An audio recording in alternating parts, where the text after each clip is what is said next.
Today is another special episode for two reasons. And before we get started, I actually first want to say thank you for understanding that we didn't have an episode on Monday.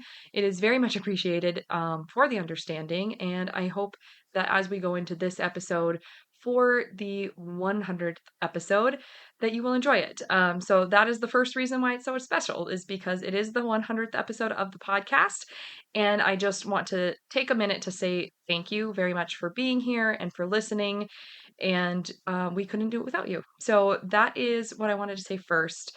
Secondly, I do have a guest with me today, and this is my oldest sister, who is a mother of eight. And she has referred to herself in the past as a recovering perfectionist. So I had asked her if she would come on and share some of the habits and routines that she has learned over the years to be able to reduce the overwhelm and allow her to focus more on enjoying time with her family. So I'm very excited to have her here, and I hope you enjoy. Are you ready to stop the chaos, the stress, the overwhelm that's filling your life? I'm Renae Matt, and together you and I are going to build simple routines that are going to change your life. When you put these habits into practice, you're going to be able to organize your life in a way where you can be there for your family, pay off your debt, save money, your house can stay organized, you don't have to stress about what's for dinner, and you still get time for yourself. So without further ado, let's get started. Welcome to the Routine Advantage Podcast.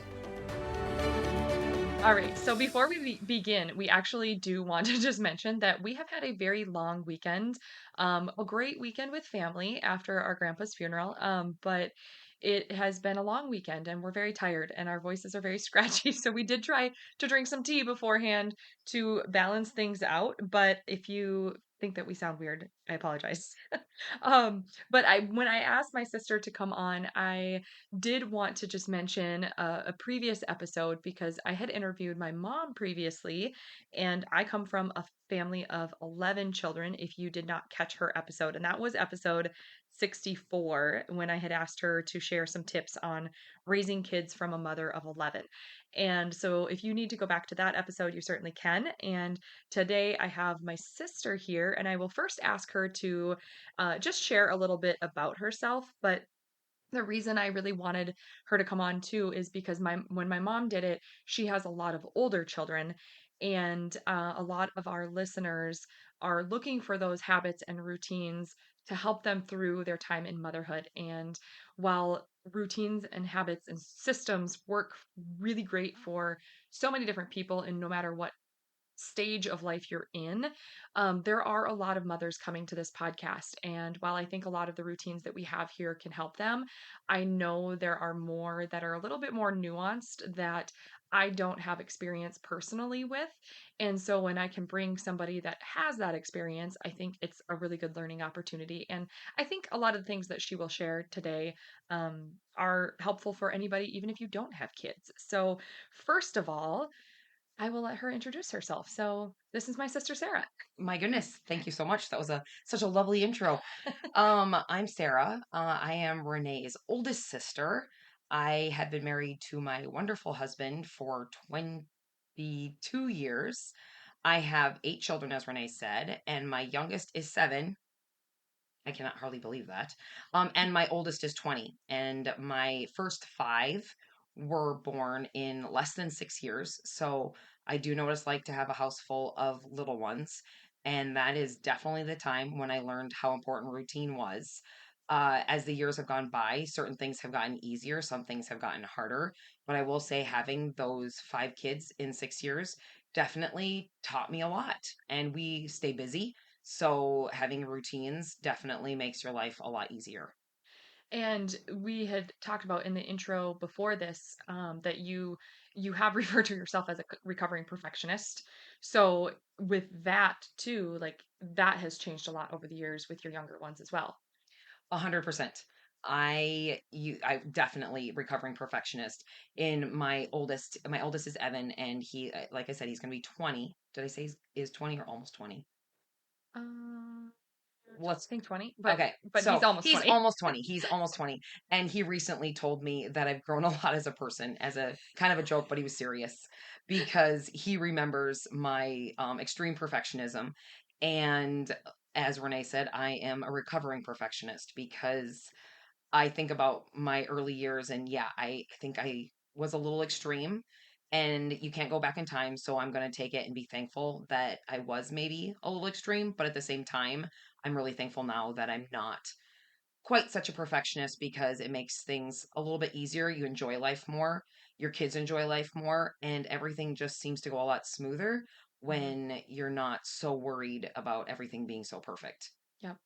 And before we started recording too, when I had asked her to do this, or when I asked you to do this, I we kind of went through some of the things on the top of your mind of what you could think of if you could give advice to anyone that was raising kids and maybe struggling with that overwhelming feeling, whether it was having no routines, having some routines that aren't working, just feeling a little bit chaotic or even lost. Like anyone that is struggling with that overwhelm in the thick of motherhood, what her top tips would be. And so you had kind of come up with we said initially seven, but we might veer off and do some more if they come up. But we do have a sort of outline to bring them to you so that we can kind of recap them at the end.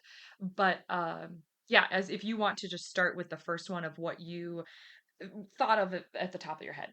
Yeah, and when you asked me this, I didn't overthink it too much. I didn't want to, because if I overthought it, I would get in my head. And the first one I definitely would say is to teach them young. Teach them the structures starting when they're really young is so much easier than trying to teach them when they're teenagers. That being said, if someone has teenagers and feels like they never had a system, that's fine. It's never too late. However, if your children are young, teaching them structure from the beginning is so much easier than trying to do it later. So when you say to teach them structure young if they can, but you mentioned if they are teenagers to it's never too late. But when you think of structure, what is it that you're referring to? What kind of structure? I'm talking daily routines. So when you get up in the morning, and of course every day doesn't look the same. We homeschool, so our structure, like our day usually begins about the same, but it's doing those same things over and over where it's on autopilot and you don't have to think about it too much. So when you get up in the morning, you just remind them when they're young, but pretty soon you don't have to remind them, do brush, brush their teeth, wash their face, do their hair, uh, make your bed, and then come up for breakfast. And as an adult, I do the exact same thing. It's easier when your day is the same every day. So I would get up and I would get myself ready before I even came downstairs because I knew once I came downstairs or, or upstairs, whatever your house is, when I would come downstairs, I knew that my day was going to start. So that's why whatever I needed to have done for myself, I needed to have done before I started my day with them. And that's where I say structure and throughout the day. So we would do school in the morning and then we would get to lunchtime. And as soon as lunchtime would hit, we'd take a break, we'd eat lunch, but then we would always clean up the house again before we started school. That doesn't mean we are scouring toilets and scrubbing walls. It means we're going to quick clean up so that way we can go back to school and start where you feel refreshed and then you finish the day. And we would always do, quick cleanup before dinner or whatever, but I'm not talking extensive. And then we eat dinner, and then chores were always at the end of the day. So that is how we just kept the same routine where it's the same every day.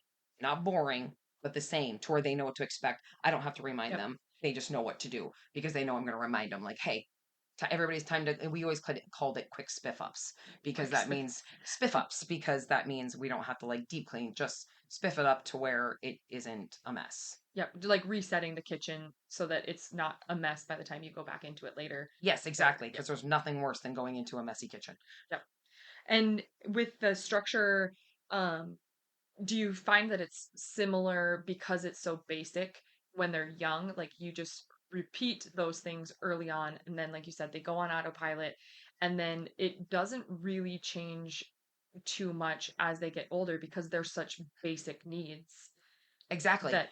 And even with my older, like I said, my oldest is almost 20 and then my next is 18 and then my next is almost 17 and they all work and but their routines are still the same. They still get up and they get ready for the day. It just is a little bit earlier than it used to be, but they do the same routines and even when they come home, and I should preface that I have my 20-year-old, he still lives at home and we've always told our kids that they are more than welcome to stay, but you still have to follow the rules in the house.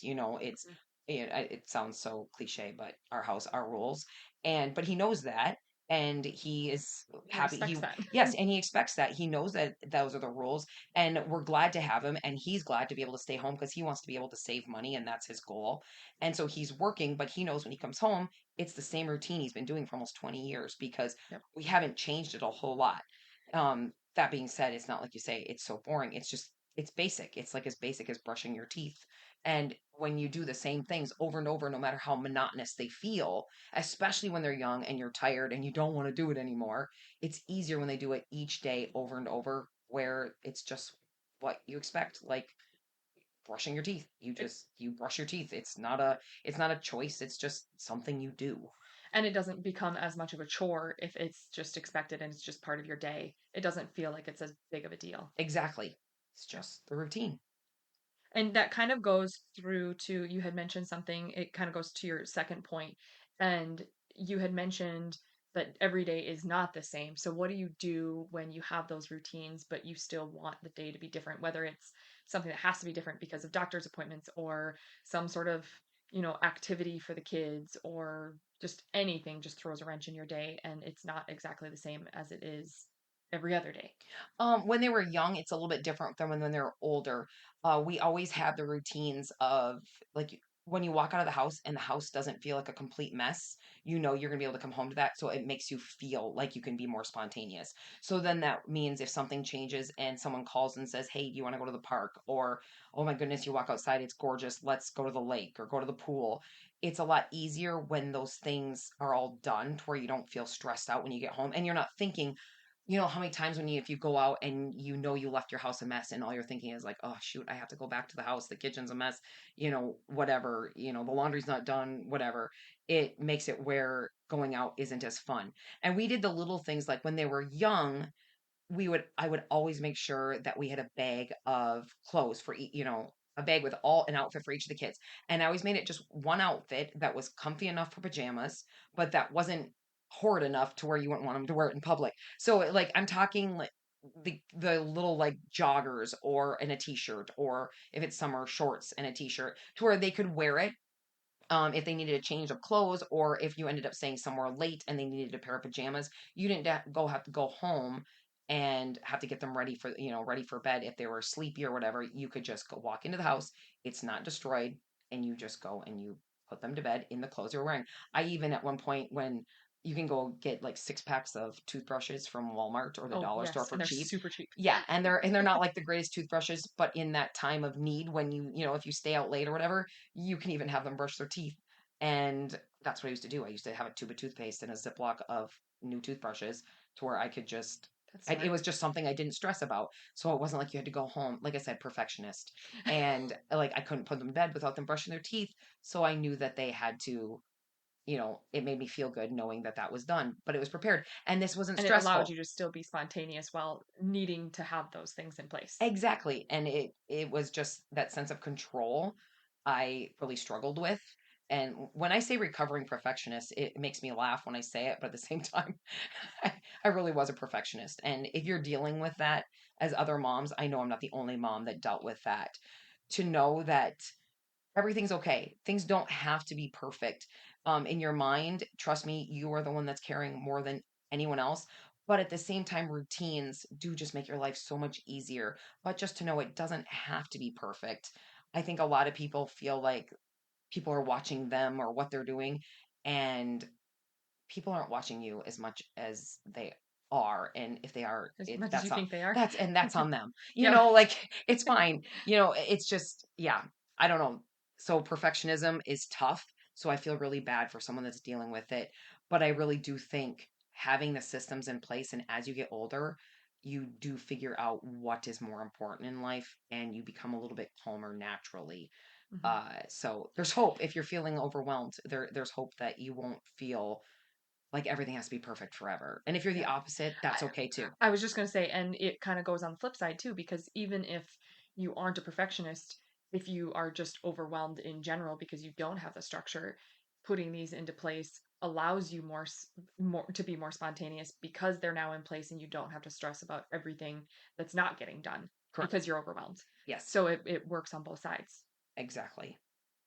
When we go to the third one that you have, um, is about yelling and like I guess controlling tempers, maybe? Is that what Yes. you're Yeah, would because you say? I'll admit when my kids were younger, I yelled a lot more. That goes back to my oldest telling me that I've grown as a person. He's a He's funny proud kid. of you. Yeah, he's proud of me. But yes, yelling in my earlier years, yelling seemed to be an answer a lot. And it's hard to give up that habit because that's an easy one to become a habit. And over the years, I have learned it doesn't solve anything. Oh my goodness, does it not solve anything? If you feel the need that you're going to yell or you feel like you're going to kind of, lose your temper if you have a temper, just walk away. It's fine. Your kids are going to be fine. Just walk away, whether that means going into your room, whether it means going for a quick walk. My husband has been my sounding board so many times. I just have to call him and and I warn him right away when he picks up. I'm like, I just need you to talk me down. I am fortunate that he is self-employed, so he can take my call at any moment.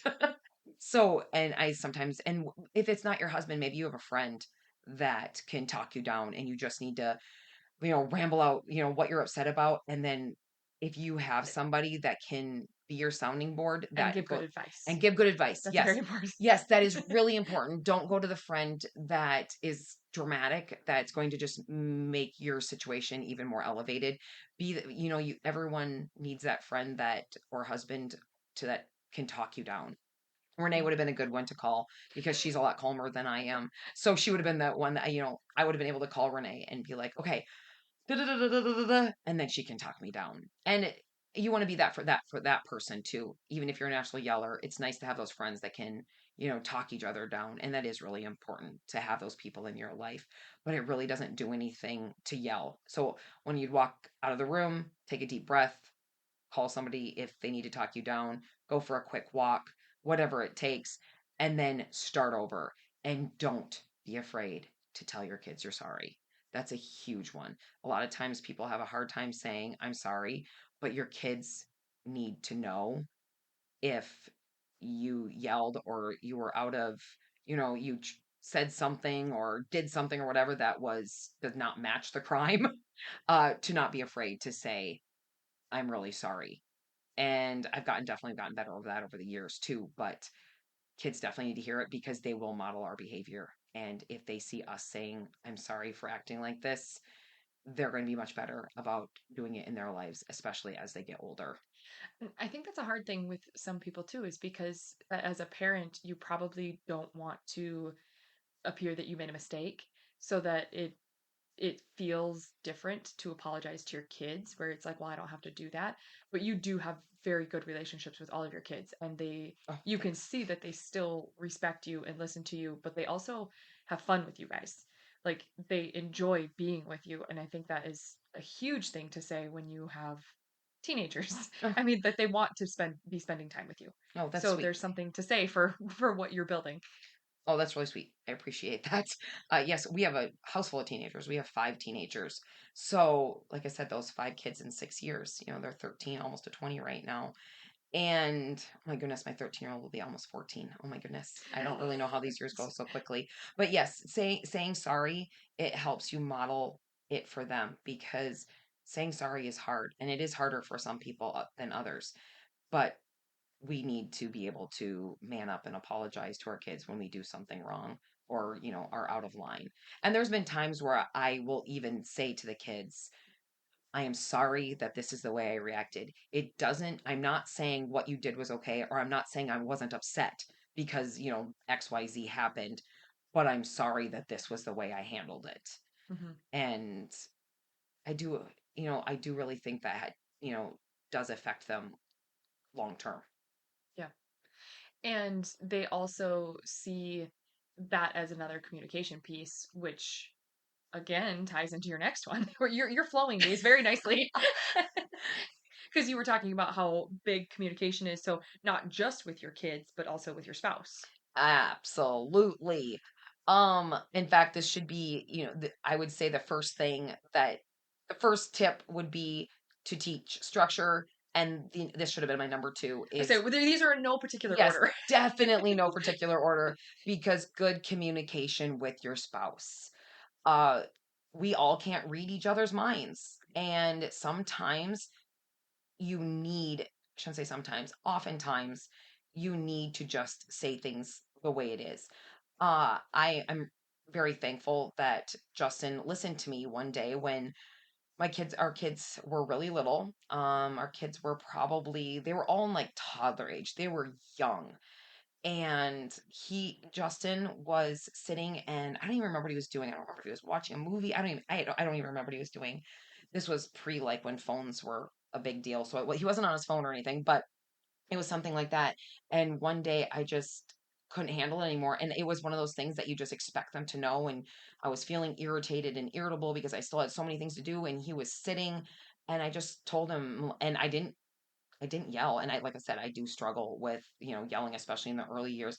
But I just told him, like, I know you had a hard day and I know you work really hard, but so do I. And your day is not over until my day's over. Can you please help me? And then we can sit down.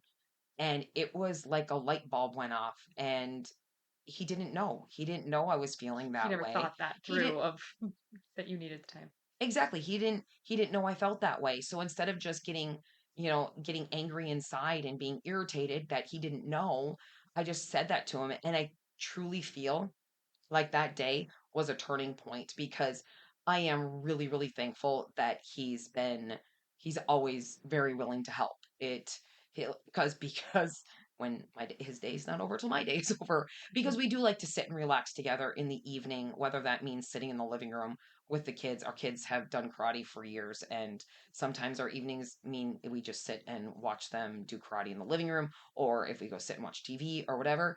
But when you have all these routines in place, and the kids are doing, the same routines on autopilot, whether it means you were out late for sports, or if you had an evening at home, or if you had, we are gone a lot. We travel a lot. Our family, unfortunately, is quite far away, but we go to see them a lot, and it's about a 14-hour round trip. And we spend a lot of time, packing and doing these things. But when we have all these routines and we're helping each other, and we tell each other when we need help, it makes it easier, because then in the evenings we can chill and we can relax Mhm. together. Yeah.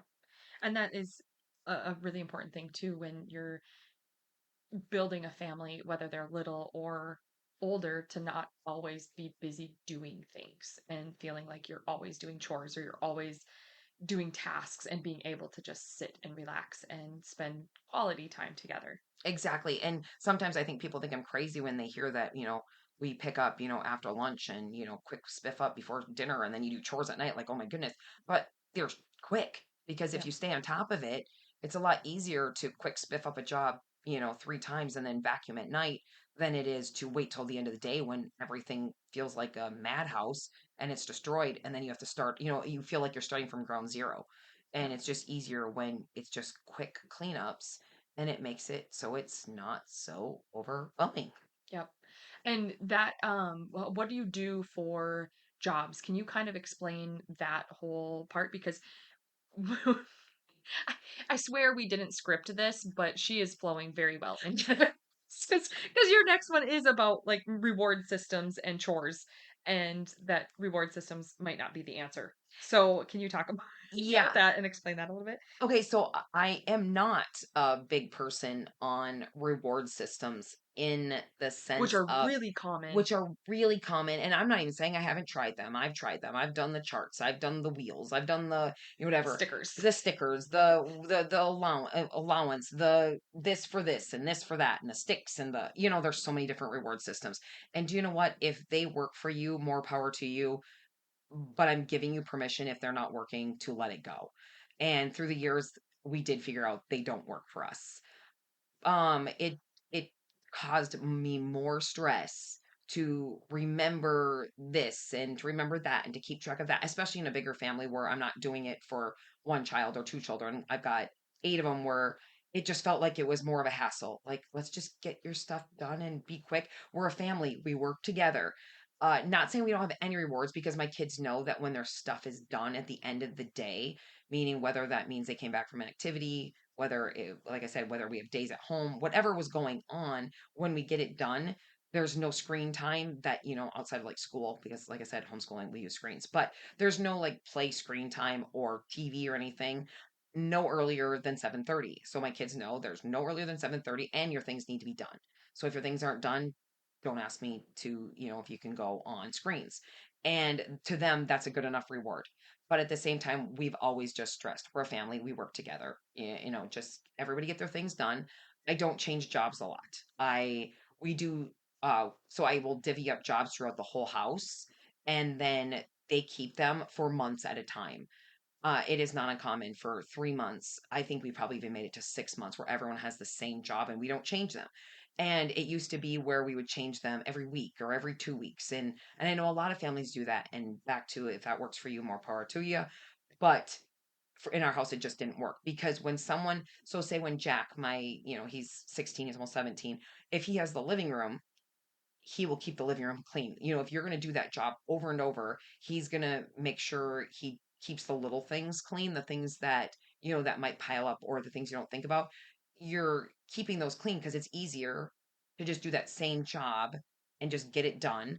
And then that goes back to the routines of being on autopilot. He knows how to clean the living room. I don't need to remind him hey, Jack, you need to vacuum the rug, or, Levi, make sure you sweep the bathroom, or, it's just when they're doing the same thing over and over, I don't have to remind them the little bits of each job.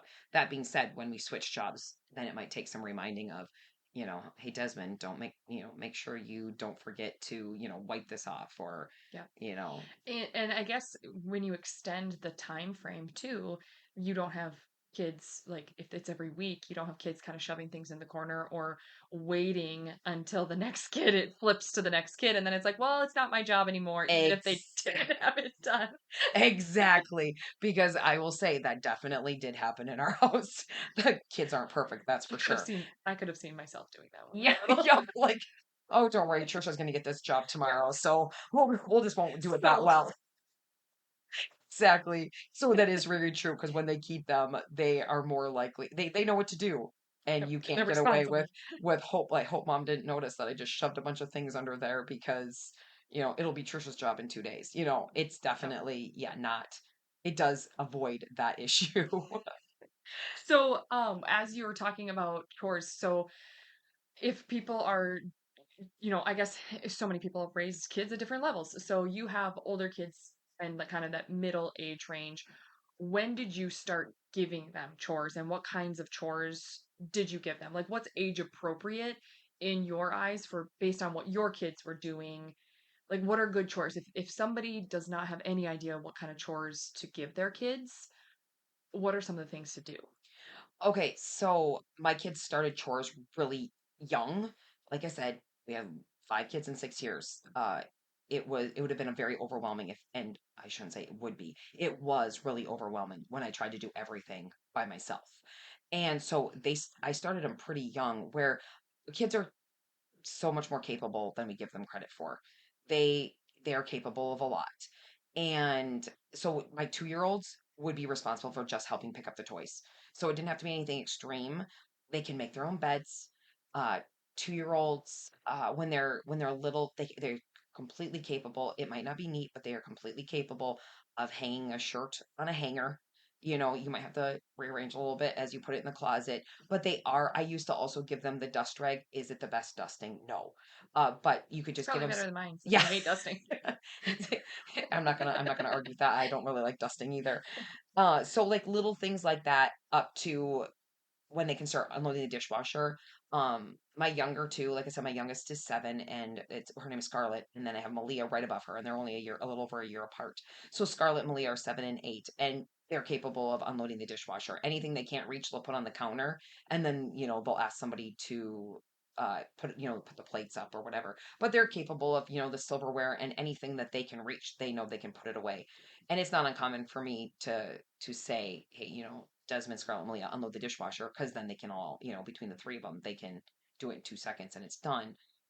But and then it goes to, when they're older, they're they're capable They as can do much as anything. they can do anything. You can do anything you put your mind to. So my, Levi is really good about the lawn, so it's not uncommon for Levi to do a lot of the lawn work, and we have a really big yard, and so it takes him hours, but he doesn't mind doing it, So he and enjoys it. he enjoys it. And that is another thing too, is I will give the jobs to the kids that enjoy things.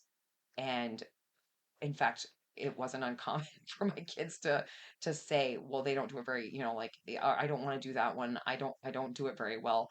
And I will say, well, then I guess that means you have to keep doing it, because you're gonna have to do that until I know you can do it well. And then Kind of they backflip on it. Yep, I was gonna say, and then they have to work a little bit harder to get it done. And then they'll start doing a lot better job to get, so they don't have to keep doing it. Because people definitely have their favorite jobs. But yeah, when they're older, they can do a lot. But yeah, 2-year olds can pick up toys. They can like I said, 7 and 8-year-old, they are responsible for the toy room right now. Like, that's their job. They are the ones that use the most toys. And Desmond, he's 11. They're the ones that play with the toys more. So by default, that is usually their jobs, because they're the ones that are making those messes.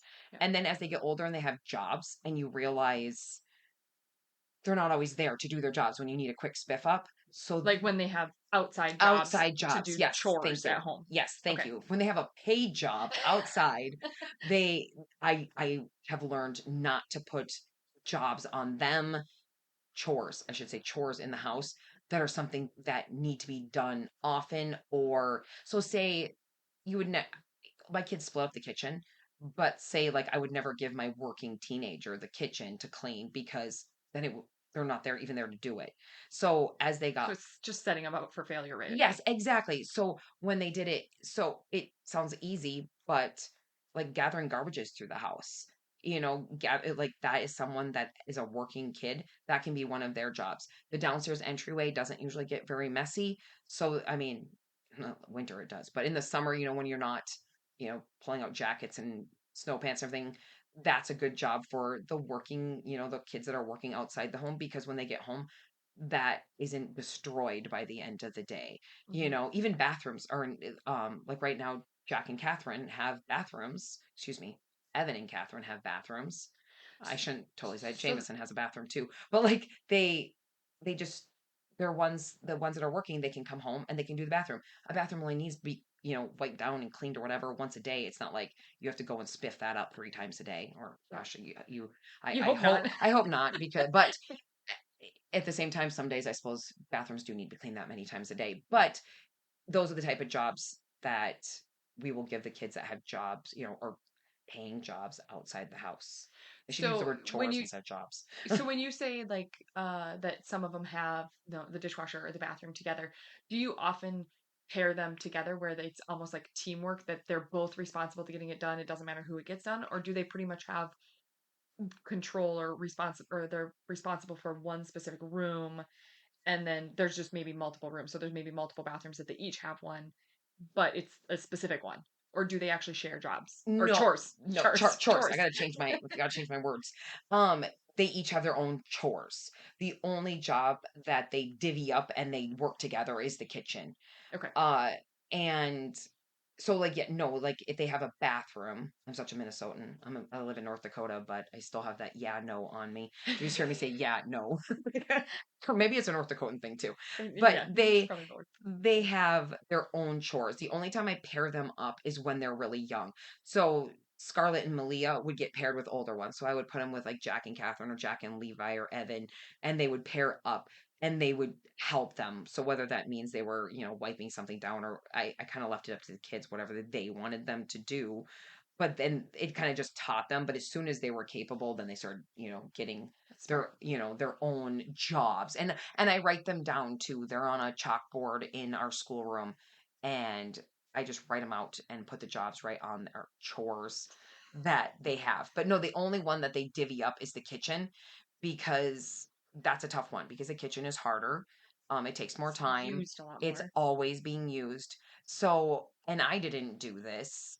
They decided to do this, that when after dinner, and it's like, okay, guys, nobody move until the kitchen. And Justin and I usually will help with the kitchen too, depending on what's going on. If we have something that we're doing or working on, we might be doing something else. But a lot of times we help too.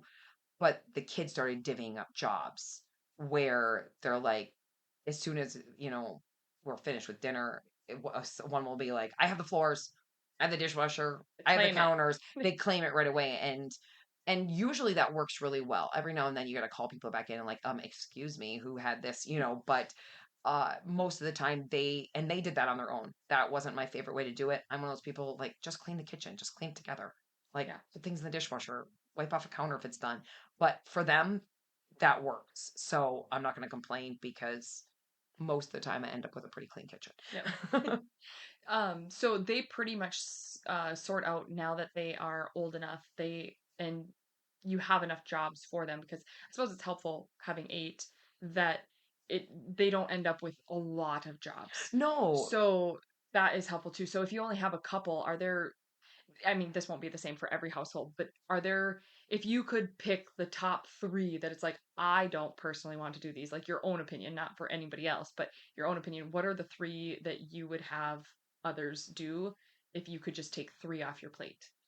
Okay, here's the This is weird. kind of a random Yeah, one. I that wasn't preparing you for this one. yeah, that one's an but here's the deal. I don't hate cleaning. I That's true. really actually That's don't smart. hate it. It's Yeah. actually I hate clutter. I hate cleaning clutter. I hate cleaning piles. I don't that type of cleaning I don't like, but vacuuming, sweeping, wiping off counter doesn't bother me. So I don't necessarily have any jobs I hate, but ones that I feel like kids really are going to benefit from knowing how to do for their future as an adult is how to clean a bathroom Yes. Very important. and well their bedrooms too. And bedrooms I don't give as chores, not jobs. I don't That's give as just chores. That's that's just a just an given. Like you, expectation. you just keep your room clean.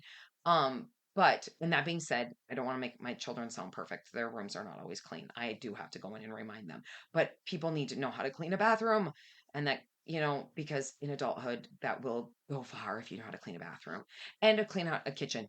You need to know how to clean a kitchen because there's Yes. a lot of moving parts in a kitchen. And I feel like it does them a lot of good to learn how to clean the kitchen, but I really don't have any jobs I hate. Oh, laundry. I used to hate laundry, but I don't do my laundry. I don't do laundry. So that's funny because I that also flows into the next one. My goodness gracious. So that's the only one I intentionally did because when you just said that, I was like, "Oh wait, laundry. I don't like laundry." so your sixth tip or your sixth habit, system, routine that Tip. you like, Yeah, I'm not really sure. however we're titling this, that you have the kids do laundry early. Yes. And when I say I hate laundry, the funny thing is as I've gotten older, I don't have toddlers running around me anymore. I probably wouldn't hate laundry as much as I did when they were all really little and there was just so much laundry. And my second would be Catherine, and she was such a responsible, sometimes you're blessed with those kids that are just so responsible, and she just did things really well And really and young. really young. And she started doing laundry really young, and it was I would ask her to do something and she just was able to do it. And it made me realize after a while she did a lot of laundry when she was young. And then I had to like kind of stop and go, okay, I know this would be easier just to let Catherine do a lot of this, but I know everybody, her brothers need to learn too. And so we started doing everyone does their own laundry. So when I say I don't do laundry, I do my laundry and towels, but the kids do their own laundry. They have laundry days and everybody has 2 days a week. People so like if they have 3, like I have Sorry, I'm going to interrupt you for a second. So they have 2 days a week. So the math on there, you have eight kids. So they share days then? yes, yes. So my 3 boys, my 3 middle boys, Jack, Levi, and Jameson are all in the same laundry day. Jack and Levi share a room, but Jameson shares a room with his other brothers, so that kind of works out good so that not everybody's doing so Jameson shares a room with Evan and Desmond also, so they have 3 boys in the room, but they're not all doing laundry the same day. That way you don't have to worry about, bringing laundry baskets in and it's just easier. But when they do their laundry, everybody has their own laundry basket. So they may have 3 boys in that room or 2 boys in this room. They each have their own laundry basket. So they're responsible for their own laundry. They don't do each other's laundry. They put it in the washer and there's no system of who gets theirs in first. It's literally whoever gets to the washer first, which First usually come, first serve.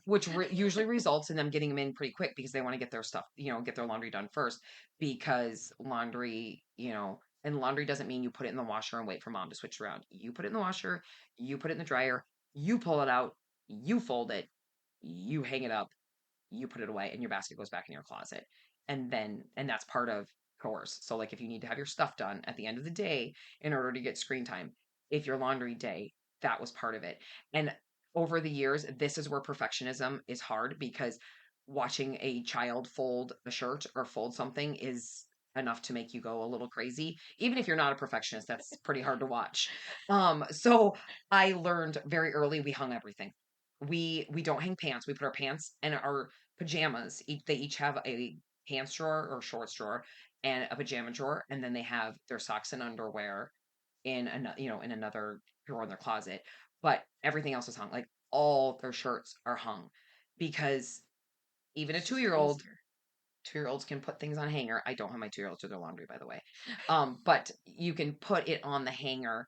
And like I said, you might do need to adjust it a little bit, but it's not going to be a complete wrinkly mess on the hanger like it is when they shove it in a drawer after they somewhat folded it. Yep. So it just makes it easier. And that laundry on their own. So Scarlett and Leah, like I said, are 7 and 8. So most of the time we will throw I either myself or my daughter Catherine, she shares a room with them, she will put their laundry in and she'll switch it, but then we hand it to them. We give them their basket and they fold it and put it away. So they kind of do half of it, Yep. what they can right now. Yep. Okay. And just because they can barely reach the knobs on the top. Yep. And but like Desmond, he's 11 and he's been doing his laundry for quite a while. So, it's each child is a little bit different, but he's been doing it for quite a while and he 100% does it on his own. And So you kind of base it on their age, their their ability to reach the knobs, and just exactly. their um, ability at that point, I guess, Y- how y- advanced the child is. Yeah, You kind of base it on because that. like I said, Catherine was about 8 when she was doing tons of laundry and she was just like this little superstar that would just fold it and put it in the baskets and bring it up and put it away. It was God blessed me when You needed help. he knew I needed that. And but so every child is, their capabilities are different, but it is really important that as soon as they have the capability of, turning on the knobs and being able to read all the words or whatever it means, it is really important that they do it. And I can tell you as a mom, not having that stress of laundry is huge because I know that is a big one for a lot of people is the overwhelm of laundry. But I can truly say, and like I said, I don't want to make it sound like I have this all put together and our life runs perfectly and smoothly and my house is always clean because it's not. That's not even realistic. But I can honestly say laundry does not overwhelm me because even if a kid was to we were running or whatever and they skipped a laundry day, all it means their next day is that they have a little bit more laundry to do. But it's not like, oh my Everything's goodness, gonna fall we through. have loads and loads of laundry sitting all over the laundry room. And that was another thing of when they were really little, we did not have laundry baskets in their rooms, though then we had them in the bathroom closet Hmm. because adding laundry to the room would have been creating a big mess. And we used to do baths at night, so it was just easy just to put it in the bathroom. But that changes through the years. As they're teenagers, they can have their laundry baskets in their closet in their room, and I don't have to worry about, you know, Yeah. like it being destroyed in their room. Yeah, you kind of adjust based on the season of life you're in. Exactly. And the Yeah. seasons absolutely change. That is for sure. Even just uh with homeschooling, your days will change through the years and just like your hours spent doing school versus when they're young versus when they're in the later elementary or early middle school, and then when they're in high school, like your days just change and you just have to go with the flow. And it's easier when you have those basic systems in place and where they know the structure, they know their daily routines. As life changes you can adjust, but those other ones, like those important ones, they're on autopilot. It's just what you do. Yep. And then do you want to share the seventh? Somebody just started mowing their lawn behind us. I don't know if you noticed that out the window, so hopefully it doesn't pick up on the mic. It probably will But because I yeah, I I know. was like, I even thought it like, oh, that's loud. But then do you want to go to the seventh one, which kind of, unless you have others to share, that kind of wraps up what you're wanting to share. Yeah, I would say in like 7, I'm gonna kind of combine with a 7-ish and 7.5. Um, Done is better than perfect. Um, Now that being said, you don't want to give like excuse for them to, barely do it just because it's kind of done. But as that goes back to that perfectionism or that OCD kind of, I can honestly say I probably could say that I had OCD. And that's not something that just goes away. But after a while, you just have to realize that things are not going to be perfect, especially in a family where there's kids and chaos and, and busy schedules and school and, and outside jobs and, friends. And you're like, life is never going to look, you know, picture perfect and everything's going to be spotless. But a picked up kitchen and a picked up living room and a wonky hung shirt is better than nothing done at all. Mhm. And just to realize that things don't have to be picture perfect, which goes into my don't compare yourself to other people. And I know that's really Oh, hard, yes. especially nowadays. And that sounds so like, if you've heard that 100 times, like, what is it? Comparison is the thief of joy. Is that the saying? Yeah. But you couldn't get it's true though, so no matter how, corny that sounds, it's true. When you're comparing yourself to nobody's life is the same. And like I just said, it talking through these may sound like I have everything put together and our house runs smoothly and my kitchen is always clean and my kids just go in and clean the kitchen and they don't fight. There are days that they are going to argue about it. Like, that wasn't my job. Levi said he was going to do that. No, Jameson did. Like, Evan, get back in here. Like, there's days that it's complete chaos. So you just have to know that it's not perfect. Don't compare yourself to someone else. Uh, Especially nowadays with social media where you're always like looking at somebody's highlight reel and how it looks perfect or sounds perfect. It's not. Nobody's life is perfect. So I just think that's a huge one, is even though you hear it all the time, I think sometimes we need to be reminded that you don't compare yourself with others. Every family has different dynamics. Every family, things work differently, and every child is different. Your capabilities of a child, whether it comes to cleaning or school or whatever, capabilities are different. Every kid is wired differently. Kids have different strengths. And at the same time, at the end of the day, they are all wonderful and they just have different strengths. So I don't know, like, better, done is better than perfect, and don't compare yourself with others. So Yeah. there's like seven and seven and a Yeah. half. I like it. So if we kind of recap, we had done that outline right away, and we, like Sarah shared so many additionals that you might have to go back with a notebook and write down some good ones. But we do have kind of an outline to help recap those main ones, that we or that she had shared earlier. And so to recap those, number one was to teach them structure young, but if you are starting late, to do it when you can, because better late than never. Yes, exactly. They will still pick up on those habits. If you start at 17, they might not might not teach them everything you would like to, but teaching them any structure is going to benefit them in the long run, Yep. especially as they continue on, whether they go into school or a job or, whatever their life brings. That structure is going to help them. Yep. And number two was to have routines, but still be spontaneous. Yes, we like spontaneity in our family. We don't like you say, the routines every day. We do the same things every day over and over, but it's nice to have, some fun broken up in there and to make it a surprise. We are big on stuff like that too. Yep. It gives you the framework of getting things done, so it helps to just allow you more space to have the fun Yes, because you can go because you have have fun it. and you're not thinking about the things at home that are not done. Yep. Number three was yelling doesn't get you very far, and your sense of peace isn't worth the stress. Yes, 100, yeah, 100, no, 1,000,000%. Yes, it doesn't do good. Everybody find their friend, whether it's your spouse or a good friend that Yep. can talk you off the cliff every now and then, like talk you down, calm you down. They can say those few words and you're like, okay. And sometimes it just takes getting those words out to be able to be a little bit calmer. Yep. And to a little touch on that too is that if you don't have a friend or a spouse that you can do this to help you talk you down, then this is a really good opportunity to reach out in like maybe mom groups or somebody or somewhere or your church or somewhere to help find another mom that is looking for someone to Yes, support them. that I'm sure there's another mother out there that's needing help that's it. That's a and needing a really friend. That is a really, really good point, especially that is a benefit of social media now. We were talking about the downside of social media that you can compare yourself, but the upside of social media is if you don't feel like you have that or you don't feel comfortable enough to go to your church and ask for it, you can find groups on social media where and find And good groups. Good supportive groups. groups. Don't find groups that tear each other down. And if you notice it right away in a group, leave. Oh my goodness, leave. Like that's not worth you're sacrificing your peace either is just leave those groups. It's okay, you can hit leave group.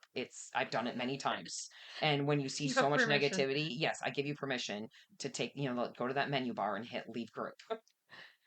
And then number 4 was good communication with your spouse. Oh, yes.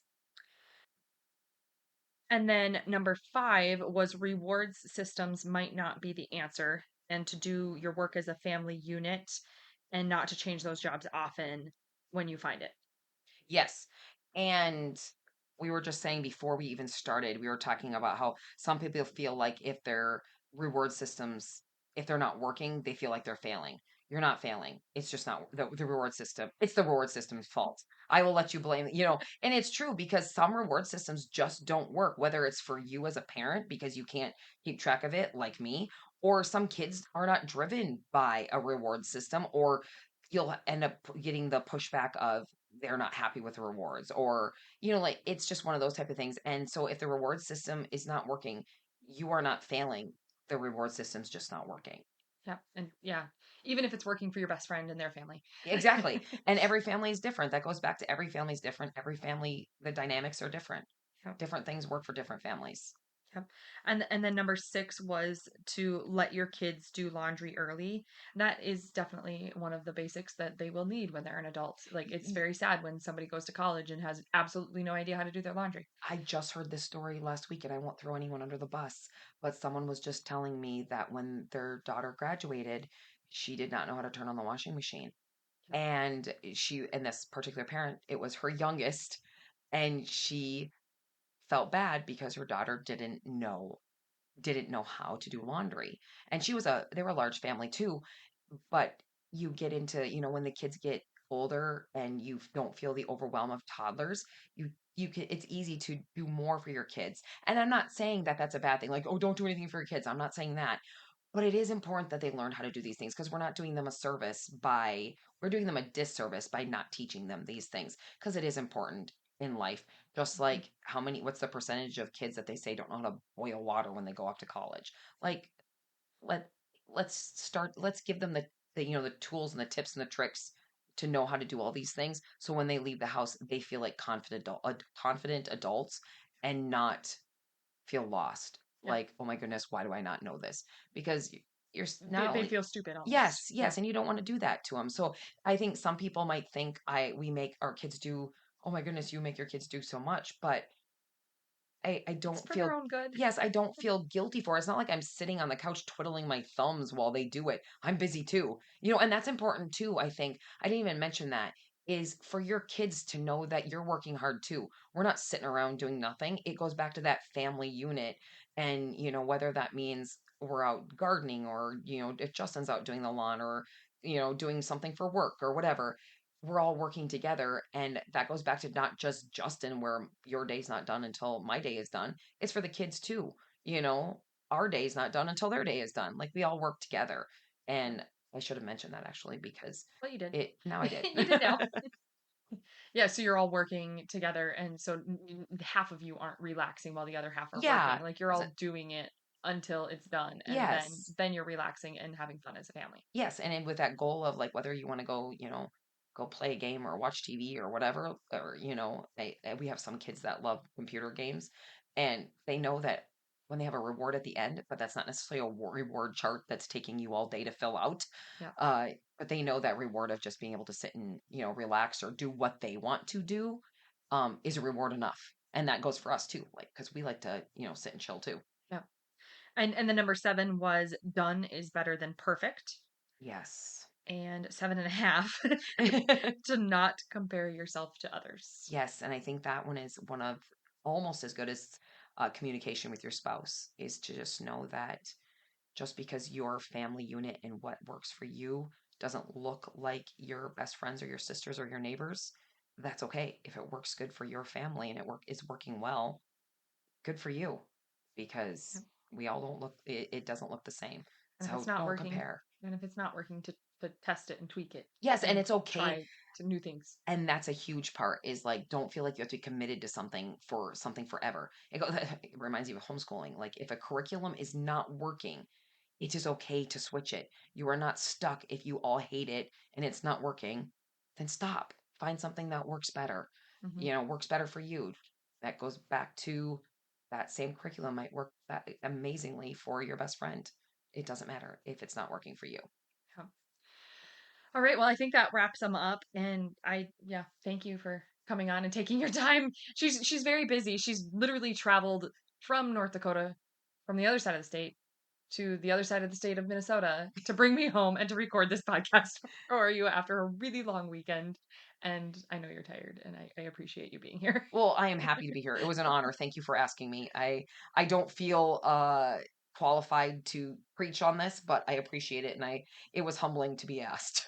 I think you qualify. Did you love that episode or learn something useful? If so, would you do me a huge favor? My goal is to grow this podcast and help as many women as I can break free from the overwhelm so they can truly enjoy their life. The best way for me to do this is for you to leave a 5-star written review on your podcast app and to share this episode with a friend or in your Instagram stories. I appreciate you being here. I hope you have a wonderful day, and I will see you on the next episode. Take care.